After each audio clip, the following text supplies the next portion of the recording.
Vă arătăm astăzi câteva exemplare de acest cactus. Se numește Echinophosulocactus, mai nou Stenocactus. Plante foarte frumoase, atât cu flori cât și fără flori. Ele sunt unii cu număr foarte mare de lamele, așa care se văd.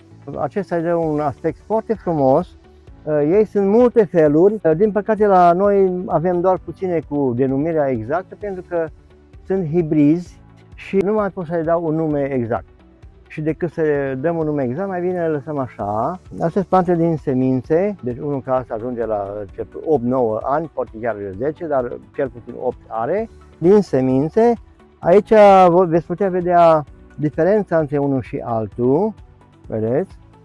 Sunt și cu spini mult mai lungi și mai deși, sunt cu spini foarte mici alții, chiar aproape inexistenți. Uitați, unul cu spini mai lungi, dar spinii mai mulți lungi vor fi pe viitor, de acum înainte vor apărea ăștia, da, ăia lungi așa. Și avem aici și un exemplar care nu e așa de frumos, că e ruginit, dar care lăstărește. În general, ăștia nu lăstăresc, foarte puțini care lăstăresc. Ăsta e unul dintre ei, dar ăsta e vechi, e foarte vechi acum și a fost mai puțin îngrijit.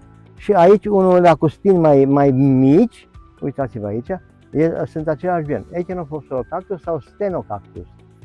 Florile sunt diferite mărimi, de la aproape alb până la mov mai închis, mai deschis.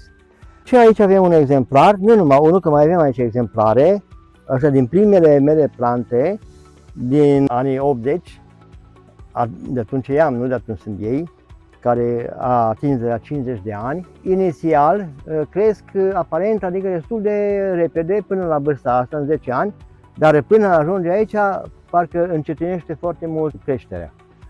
Unul cu mulți spini, uitați ce spini frumoși, și spinii frumoși și lamelele sunt foarte multe.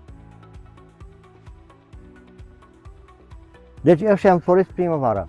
Primăvara foarte devreme, adică prin aprilie-mai înfloresc, după aia nu mai înfloresc până anul viitor, în fiecare an. Și aici lamele sunt chiar foarte multe, foarte dese, asta dă un aspect foarte frumos și plăcut. Și aici puteți vedea o lădiță cu răsaduri, adică plante mai tinere, care aici au crescut în lădițe, dar le-am mutat în fiecare an pentru că ei mai cresc câte un pic. Deci aștia sunt cam la vârsta de 5 ani.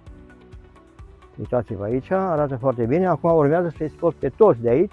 Unii voi pune în ghivece și alții din nou în lăliță, puțin mai răruți, ca să aibă loc pentru creștere. Creșterea oricum nu va fi multă, nu va fi mare, pentru că ăsta e ritmul de creștere. Da, aici am mai găsit un exemplar, tot bătrân, e tot de 50 de ani, de la început îl am. Uitați-vă aici ce frumusețe de spini.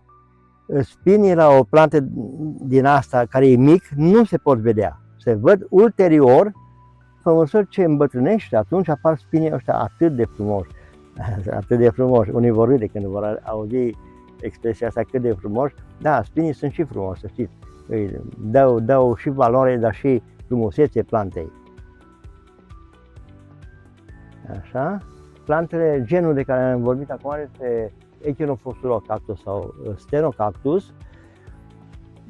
Nu e mare diferență față de ceilalți cactuși, adică vor fi păstrați în timpul iernii, acum urmează iarna, de fapt e aproape, tot fără apă. N-ar fi bine să fie la prea frig.